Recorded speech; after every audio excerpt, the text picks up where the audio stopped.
Hora do almoço com música, pessoal, agora. Que hoje eu quero falar com vocês. Se a minha asma deixar.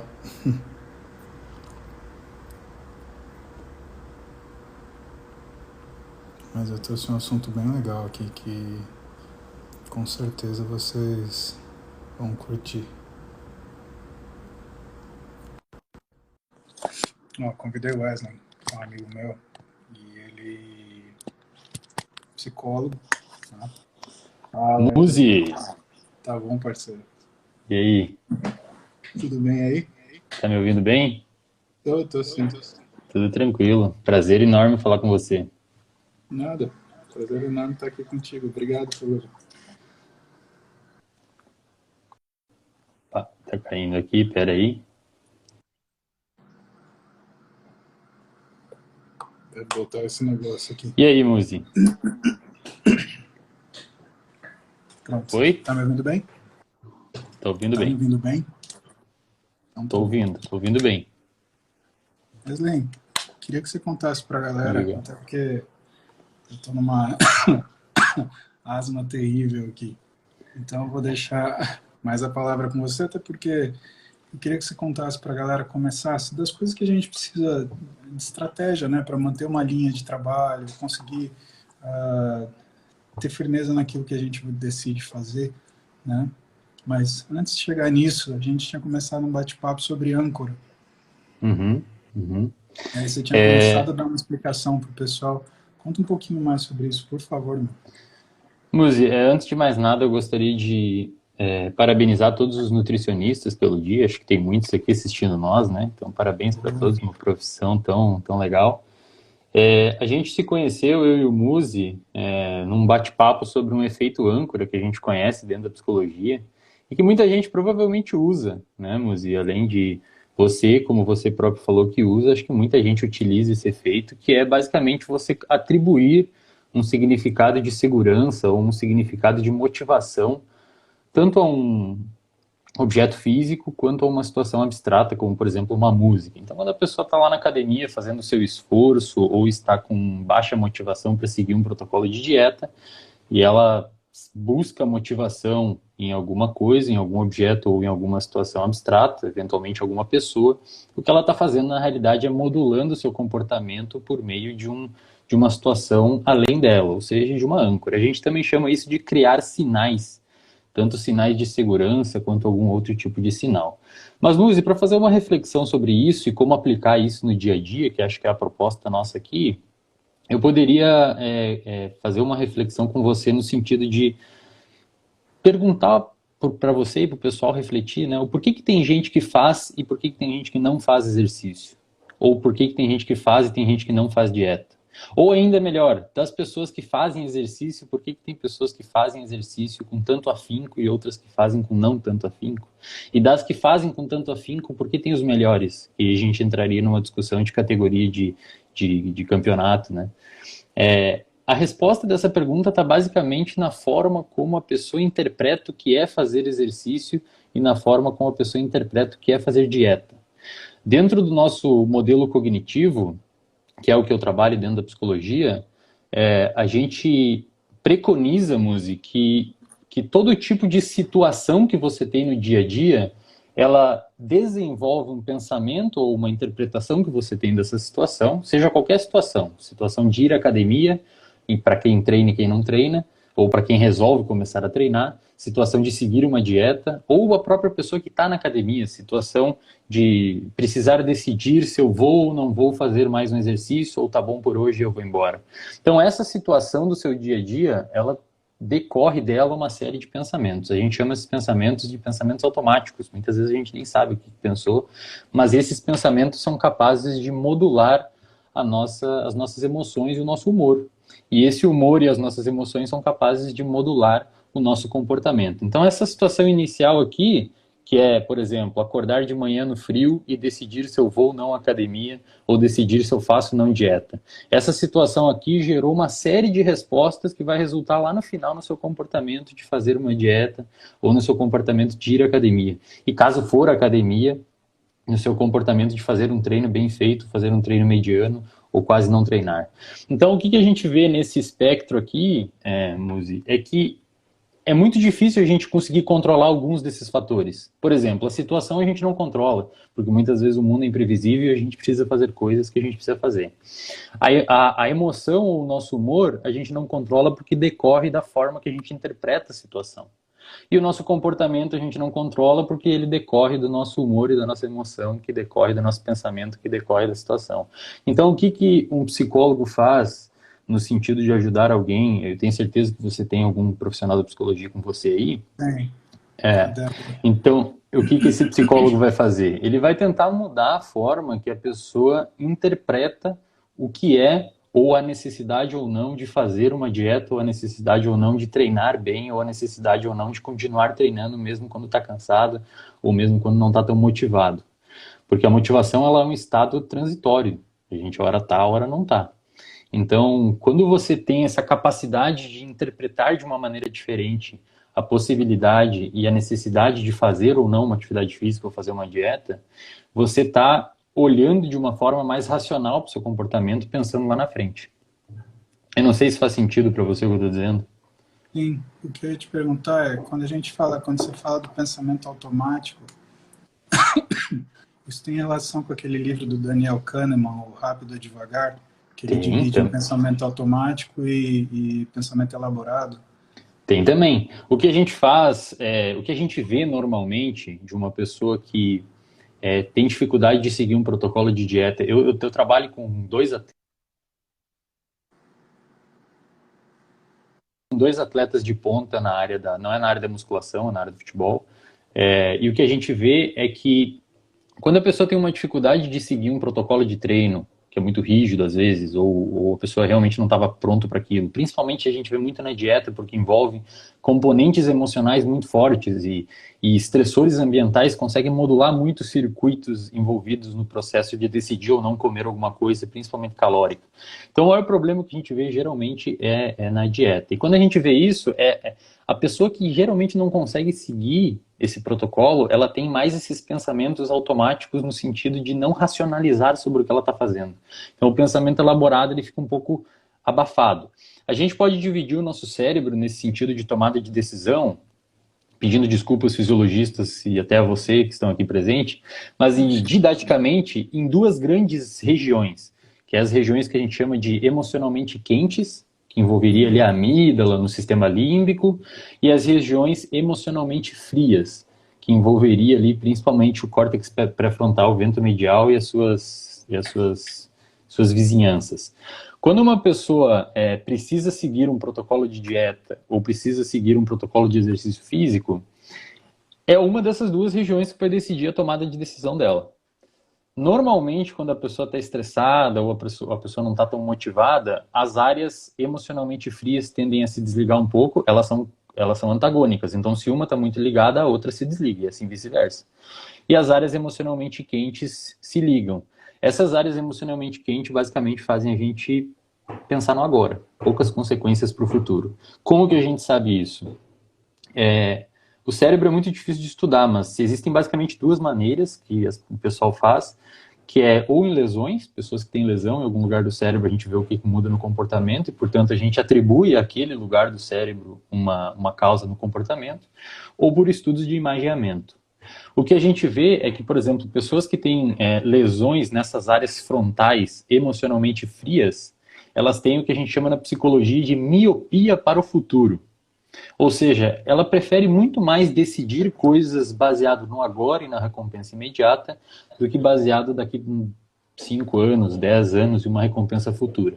Nesse sentido, se você oferece para essa pessoa brócolis ou McDonald's, ela vai preferir comer McDonald's porque é muito mais recompensador agora e ela faz isso diariamente.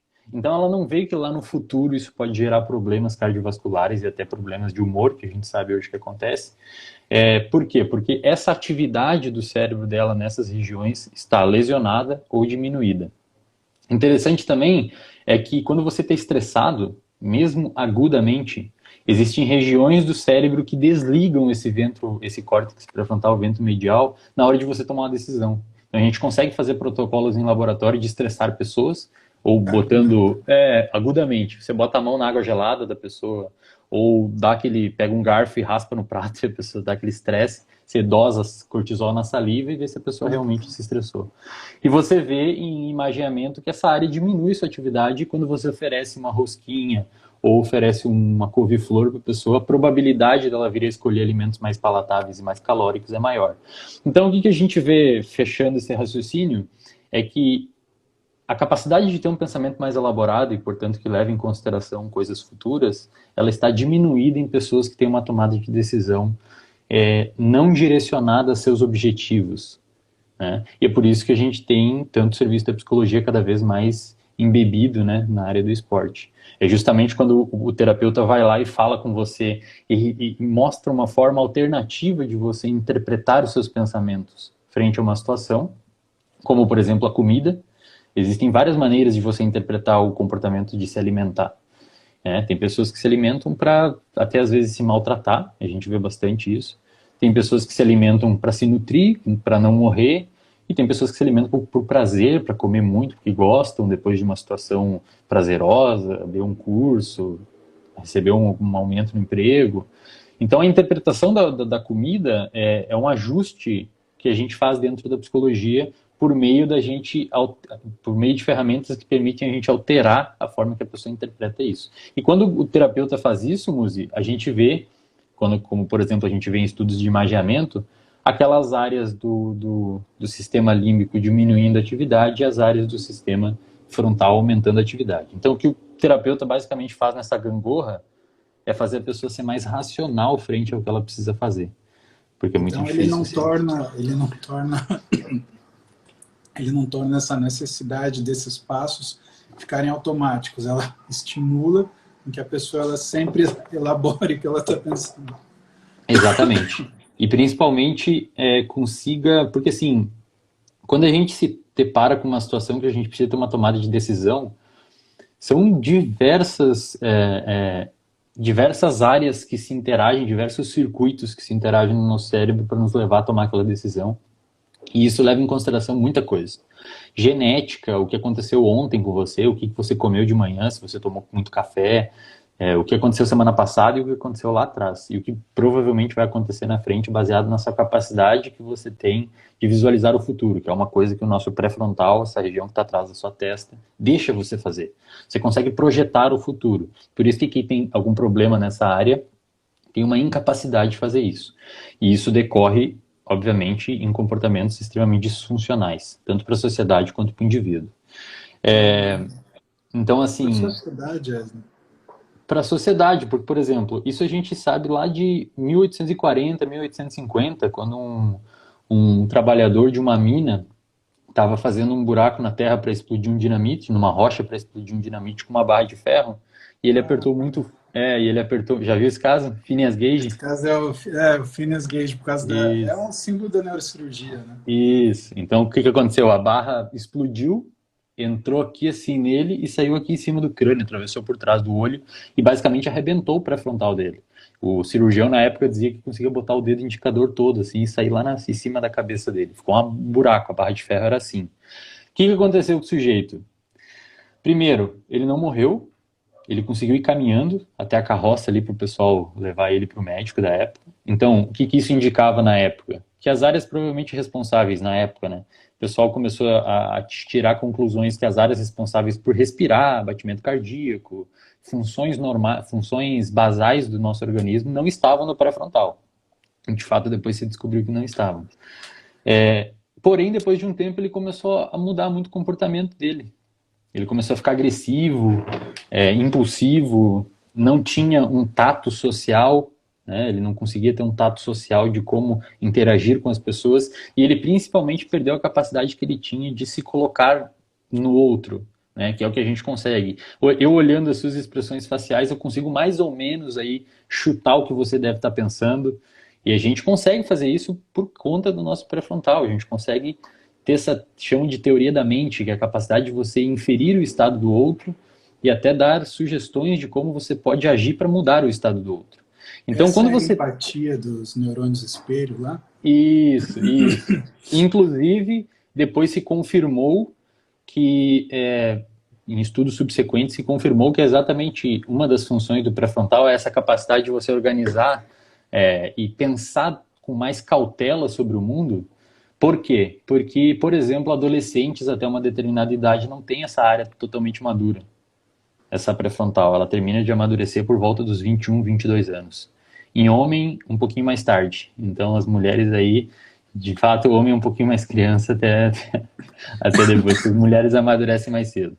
Então, assim, o que se vê é que quando você tem uma atividade, em linhas gerais, desse pré-frontal estabelecida, forte, ativa, você consegue pensar mais racionalmente ou pensar mais corticalmente, a probabilidade de você seguir um protocolo para atingir seu objetivo, seja na sua vida pessoal, seja na sua vida profissional, seja nos seus hobbies, eventualmente, é muito maior você ter um comportamento coeso com seus objetivos quando você pensa frontalmente, né? E o terapeuta faz esse ajuste quando necessário. Não, fala, para terminar.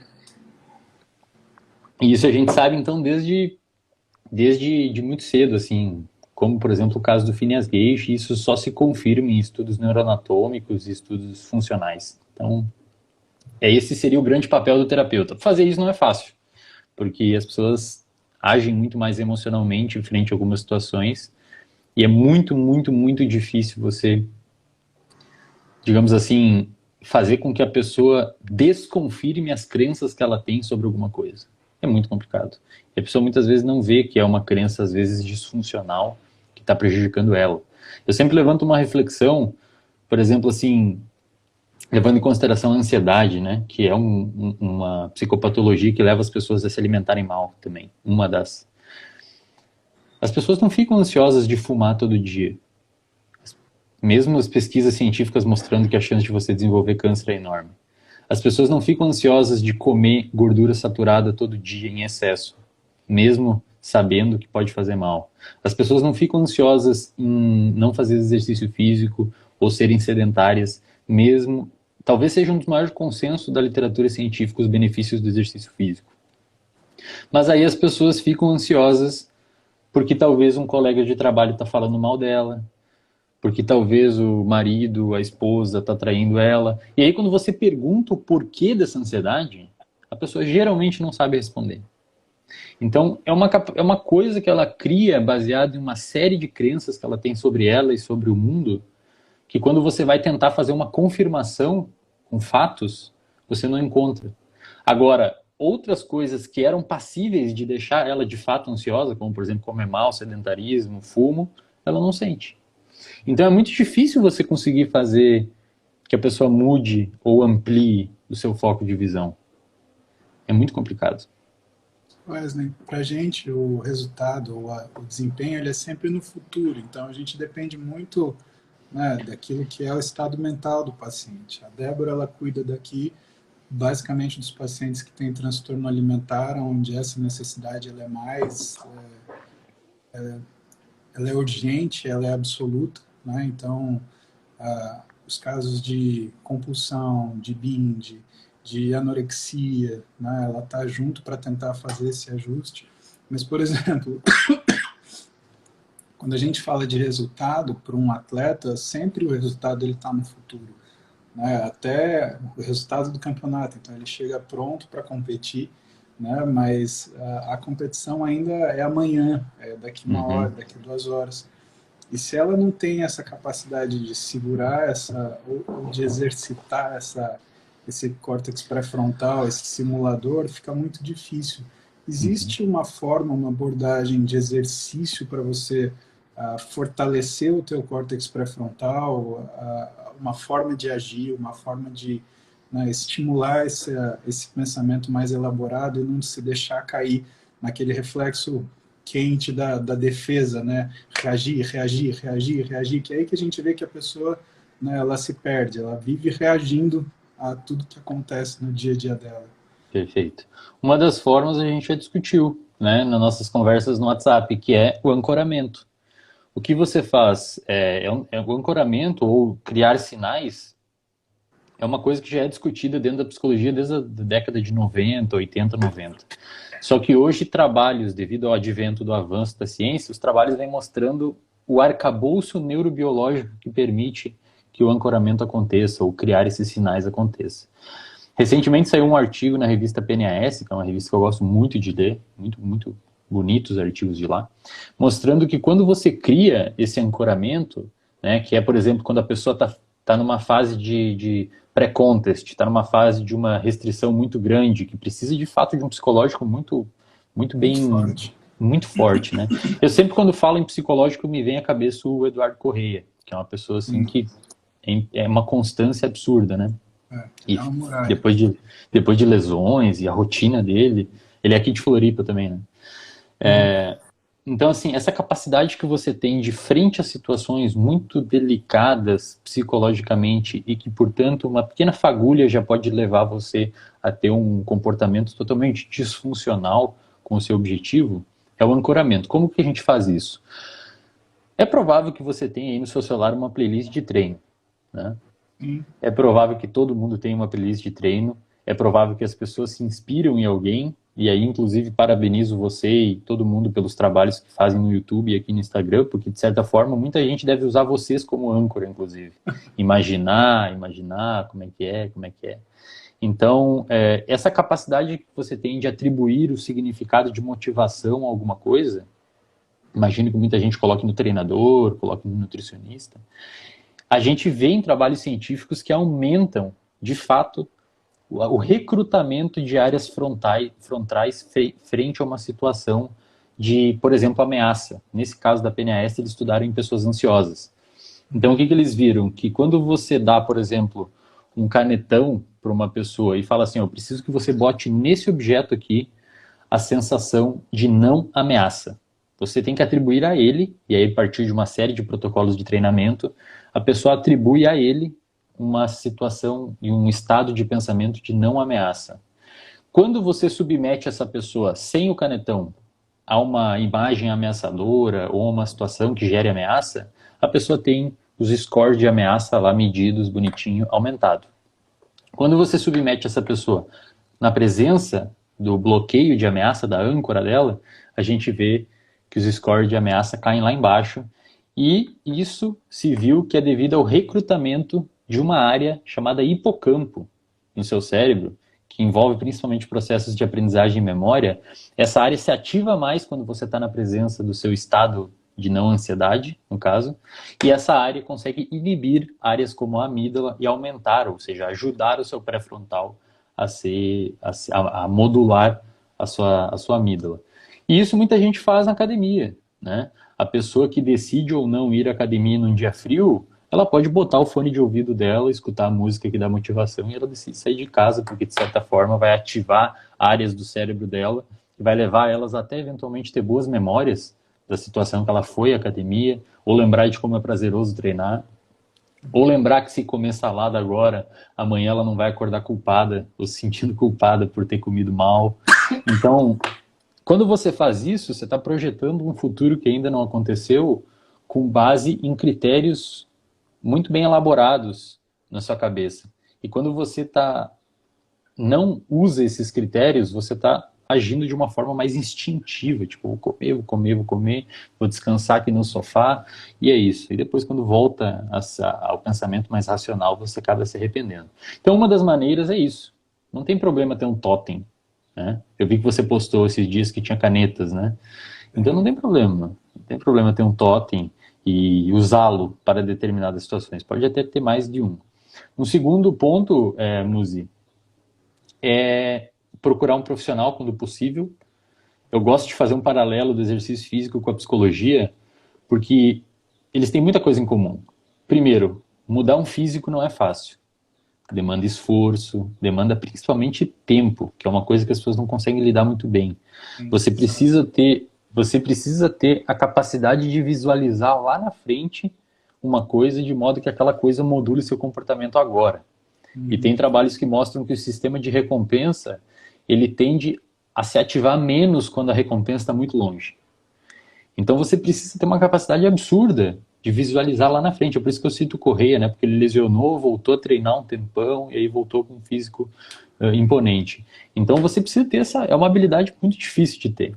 É por isso que na quarentena muita gente começou a ficar mal, porque acabou em casa, sem ter certeza do que vai acontecer para frente. Então, você não ter um lugar para tocar e um objetivo definido em você, te gera muita ansiedade. Então, se você conseguir procurar um profissional dentro do possível, ele vai te ajudar a modificar essa percepção que você tem, né? Mais um ponto seria, uma das coisas que a gente vê também que ativa muito o pré-frontal, é parar um pouquinho, cerca de 1, 2 minutos por dia, e trazer sua atenção para o agora, que a gente chama de uma técnica de mindfulness, ou atenção plena. Que os estudos mostram também, assim, é uma coisa que tem se tornado cada vez mais clara na literatura científica, a capacidade que o mindfulness tem de uma meditação guiada, né, de ativar e recrutar essas áreas do seu pré-frontal. É isso que eu ia te perguntar sobre meditação guiada. Se é uma coisa que você orienta seus pacientes, você ensina eles a fazerem. Oriento fazer. Eu tenho um áudio gravado, porque a meditação guiada é você basicamente ouvir, né, o terapeuta, a pessoa que organiza a sua meditação, e ela vai guiando a sua atenção. Então você senta certinho na cadeira, ela explica realmente como que você deve sentar, e ela vai guiando a sua atenção para diversos lugares. A ideia principal é tirar a sua atenção de qualquer lugar que você esteja e trazer a sua atenção para o agora, sem que você faça julgamento algum. E você sabe como isso é difícil. Ficar 5 minutos no dia sem pensar no próximo paciente, sem pensar no que precisa gravar, sem pensar no treino, sem pensar no alimento, no que precisa comer, no suplemento. 2 minutos já é difícil, então, e assim, muita gente faz mindfulness, e quando a gente receita normalmente fazer 5 minutos por dia, já não tem adesão. É muito complicado a pessoa parar 5 minutos por dia numa rotina corrida e ficar pensando agora, no agora. Mas a gente vê que quando a pessoa faz, os estudos mostram que há benefícios tanto durante a intervenção do estudo, quanto num follow-up. Então, você acompanha essas pessoas sem meditação depois de um tempo, e os efeitos tendem a perdurar. Por quê? Porque é provável que essa pessoa consiga racionalizar mais. Tem um pesquisador chamado Ledoux, que estuda muitas emoções, e ele fala que durante a nossa história evolutiva, o nosso cérebro cresceu anatomicamente e funcionalmente de dentro para fora, por isso que o nosso córtex é uma área nobre, né, que é responsável pelo nosso comportamento complexo, e ele tem uma hipótese de que a gente está retornando. A gente está cada vez pensando mais com o nosso sistema límbico, com as nossas áreas emocionalmente quentes, é tudo muito urgente, é uma necessidade muito grande de seguir os nossos instintos, de comer comida fácil, de não se preocupar com amanhã. Então acho que define muito. Eu lembro que você tem na sua legenda, né, você vê o que eu sou, e você fala de... Eu faço repetidamente. De constância, exatamente. Para você manter uma constância, você não consegue manter uma constância se você não pensar racionalmente.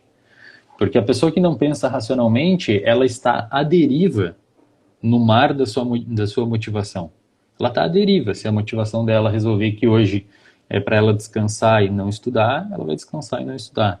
Se a motivação dela falar que hoje é para ela correr 10K, ela vai correr 10K. Só que isso a longo prazo não vai funcionar, principalmente porque você depende de situações que você não controla. Então, tem momentos que você vai ter que acordar e ir para o trabalho, tem momentos que você vai ter que acordar e comer o que você quer comer, se você tem o objetivo de ter um físico para competição, ou um físico saudável. Tem momentos que você vai ter que ir numa aula que você não quer, né? Então, trabalhar esperando que a motivação seja a sua única aliada prejudica muito a sua capacidade de manter a constância numa tarefa. E aí aquele planejamento de futuro vai todo por água abaixo. E também, né, qualquer tipo de disfunção psicológica que você tem derruba o seu sistema pré-frontal e seu pensamento mais elaborado lá embaixo. Então, se você for fazer um estudo de imageamento no cérebro de pessoas que têm, por exemplo, sintomas depressivos, sintomas ansiosos, pessoas muito estressadas, você vai ver que o pré-frontal dela está derrubado. As chaves estão desligadas. Ela não consegue muito bem planejar a sua atividade diária baseado lá na frente, ela não consegue muito bem. Algumas até conseguem, mas na média que a gente vê é que são pessoas que pensam muito pouco com o pré-frontal e, portanto, não conseguem racionalizar sobre um evento. nem sequer sobre o evento que deixam elas ansiosas ou deixam elas depressivas, ou sobre o conjunto da obra. É por isso que a terapia encaixa tão bem aí. E aí eu gosto de fazer esse paralelo da musculação com a psicologia, porque ambos demandam tempo. Mudar um comportamento demanda muito tempo. Muitas pessoas não conseguem porque se frustram cedo ou querem fazer muito rápido. A gente vê isso na musculação também.